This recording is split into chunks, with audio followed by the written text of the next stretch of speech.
Reformer Jammu देख रहे हैं आप और मैं हूं पल्लवी। आज युवा राजपूत सभा के द्वारा एक प्रेस मीट की गई जिसमें जो कि नए प्रधान के बारे में जो कि अभी फिलहाल के लिए मीटिंग चल रही है और कुछ ही दिनों में जो कि नए प्रधान को घोषित कर दिया जाएगा और वहीं पर कितनी जिम्मेदारी रहती है एक प्रधान के सर पर, उसी पर बातचीत करने के लिए हमारे साथ युवा राजपूत सभा के वाइस प्रेसिडेंट मौजूद हैं वासुदेव जी। इनसे भी जरूर बातचीत करेंगे। सर बहुत बहुत शुक्रिया हमें अपना कीमती समय देने के लिए। किस तरह देखते हैं अभी फिलहाल जो मीटिंग चल रही है जिसमें नए प्रधान के लिए जो कि बात चल रही है, तो किस तरह देखते हैं? देखिए, फिलहाल तो ये जो प्रेस कॉन्फ्रेंस थी ये रेजिग्नेशन के रिलेटेड थी। और क्योंकि पहली बार युवा राजपूत सभा में हुआ है कि अपना टेन्योर खत्म होने के बाद विलिंगली एक प्रेसिडेंट ने रिजाइन किया, जो कि अपने आप में एक बहुत बड़ी बात है। और हम सबको अपने प्रेसिडेंट पे और उनके 2 साल के कार्यकाल पे गर्व है, क्योंकि अक्सर ये देखा जाता है कि पिछले जो कार्यकाल रहे उसमें कोई इतनी नेगेटिविटी नहीं थी। इस कार्यकाल में हमें नीचे भी लगाने की कोशिश की गई, कई उंगलियां भी उठी, कई इल्जाम भी लगे, जेलें भी हमें जाना पड़ा।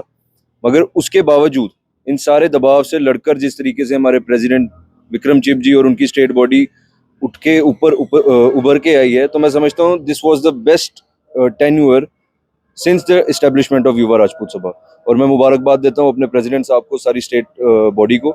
और जो उन्होंने रेजिग्नेशन का फैसला लिया है, आज तक किसी ने रेजिग्नेशन नहीं किया, और ना सभा को छोड़ के भी बाकी भी किसी ऑर्गेनाइजेशन में कोई बंदा खुद अपनी कुर्सी नहीं छोड़ता। अगर कोई खुद छोड़ रहा है जैसे प्रधान साहब ने छोड़ी है, तो वो एक निशानी है कि ये सेल्फलेसली काम करते हैं। ये अपने वजूद के लिए या अपने वेस्टेड इंटरेस्ट के लिए काम नहीं कर रहे हैं। इन्होंने सोसाइटी के लिए काम किया, जम्मू के लिए एज अ होल काम किया, डोगरा बिरादरी के लिए काम किया, राजपूतों के लिए काम किया। और आज इनको जब पता लग गया कि मेरा टेन्योर हो गया, इन्होंने रिजाइन किया।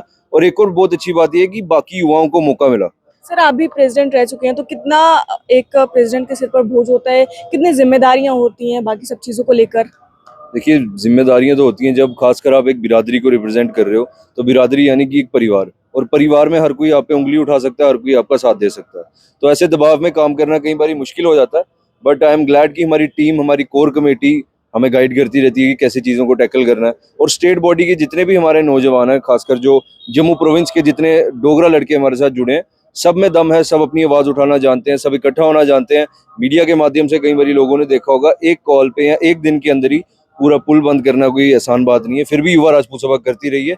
तो मैं समझता हूँ दबाव में काम करना मुश्किल है, मगर युवा राजपूत सभा को उस चीज़ की आदत अगर है। किसी की भी बात करें हम, अगर नैब तहसीलदार में जो जी। उर्दू लैंग्वेज को कंपलसरी कर दिया गया उसकी बात करें या फिर बाकी चीज़ों की बात करें, हमेशा युवा राजपूत सभा जो कि आगे रही है। और अभी फिलहाल जिस तरीके से नया प्रधान जो कि चुने जाएंगे, उसके बाद अगर जनता को कुछ मुश्किल हुई उसको लेकर, तो क्या युवा राजपूत सभा अभी भी आगे चलेगी? देखिए, नया प्रधान जो भी आएगा सर्वसम्मति से आएगा, एक सिंपल मेजोरिटी से आएगा। बट वो एक चेहरा बनेंगे, सोच सेम ही रहेगी। जितने हमारे मुद्दे पेंडिंग हैं, खासकर जो भी लेटेस्ट मुद्दा उर्दू का मुद्दा, ये कोई खत्म नहीं कर सकता। जो नए प्रधान साहब आएंगे वो इसको कैरी फॉरवर्ड करेंगे। जिस लाइन पे या जिस डेवलपमेंट में पहले हमारे पूर्व प्रधान ने छोड़ा हुआ है, जो विक्रमजीत जी हैं, वहीं से आगे कंटिन्यू होगा, जीरो से स्टार्ट नहीं होगा।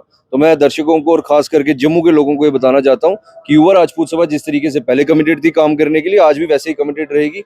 प्रधान चाहे जो मर्जी है, वो कोर कमेटी ने बनाना है, स्टेट बॉडी यही रहेगी।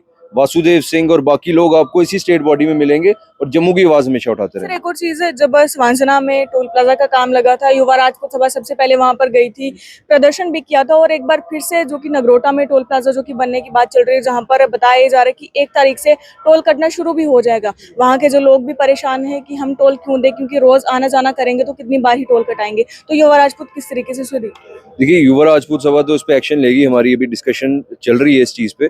हमारे जैसे नई प्रेसिडेंट साहब आ जाते हैं तो इस चीज़ पे एक्शन भी आपको देखने को मिलेगा। बट कहीं ना कहीं हम लोगों को ये भी देखना चाहिए कि सभा तो चलो एक काम कर रही है, ऑपोजिशन का काम कर रही है। ऑपोजिशन कहाँ है? सेंटर की गवर्नमेंट क्या कर रही है? गवर्नमेंट एज अ होल क्या कर रही है? तो जम्मू में इतने जो टोल लगा रहे हैं या नाजायज टैक्सेस लगा रहे हैं, लोगों को खुद भी आवाज उठानी चाहिए। युवा राजपूत हमेशा तो हमेशा हम अवेलेबल हैं ही है। जैसे हमारे प्रधान साहब आ जाएंगे, हमारी फंक्शनिंग नॉर्मल हो जाएगी, एक प्रॉपर हमारे पास बॉडी आ जाएगी, हम वापस सड़कों पे चले जाएंगे। वो तो हमारा काम है, हमारा धर्म है। जिसके साथ गलत हो रहा है उसके साथ खड़े होना। बट जिसके साथ गलत हो रहा है उनको भी आवाज उठानी चाहिए। लोगों को भी घर बैठकर ये समझ जाना चाहिए कि जो टोल प्लाजा नाजायज लगाए जा रहे हैं, ये आपके खिलाफ है।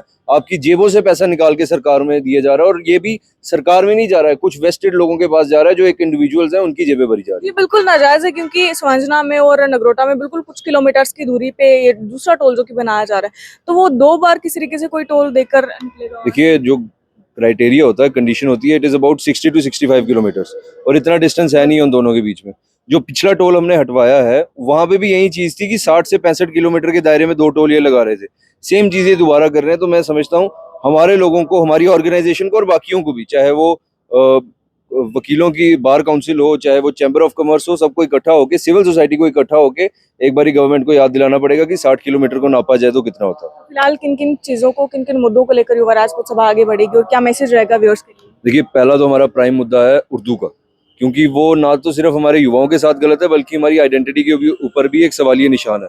जहाँ पे जम्मू के अंदर 99% लोगों को उर्दू आती नहीं, वहाँ पे आप एक एग्जाम डाल दोगे कि उर्दू पढ़नी ही पढ़नी है, तो मैं समझता हूँ आप जबरदस्ती एक लैंग्वेज को प्रमोट कर रहे हो, वो हमारे पे थोपी जा रही है। अगर मैं हिंदी में पढ़ता हूँ, अगर मुझे संस्कृत आती है, अगर मुझे इंग्लिश आती है, तो मैं उर्दू क्यों पढ़ूंगा? तो ये हमारा प्राइम फोकस है। और जैसे ही हमारी टीम एक बार वापस तैयार हो जाती है, आपको हमारे लोग और मैं और हमारे नए प्रधान वापस से स्कूल पर मिलेंगे, उर्दू के खिलाफ आवाज उठाते मिलेंगे। शुक्रिया। तो देखिए फिलहाल वासुदेव जी हमारे साथ मौजूद थे और क्या क्या जो कि मुद्दों पर बात की जाएगी अब फिलहाल नए प्रधान बनने के बाद, वो चीजें उन्होंने साझा की। साथ ही साथ टोल की अगर हम बात करें तो टोल को लेकर भी काफी ज्यादा जो कि रोष इस वक्त लोगों में देखने को मिल रहा है और युवा राजपूत सभा भी बहुत जल्दी आपको प्रदर्शन करते हुए मिलेगी। आप सभी लोग इस वीडियो को शेयर करते चलेगा। देखते रहिए रिफॉर्मर जम्मू। जय हिंद।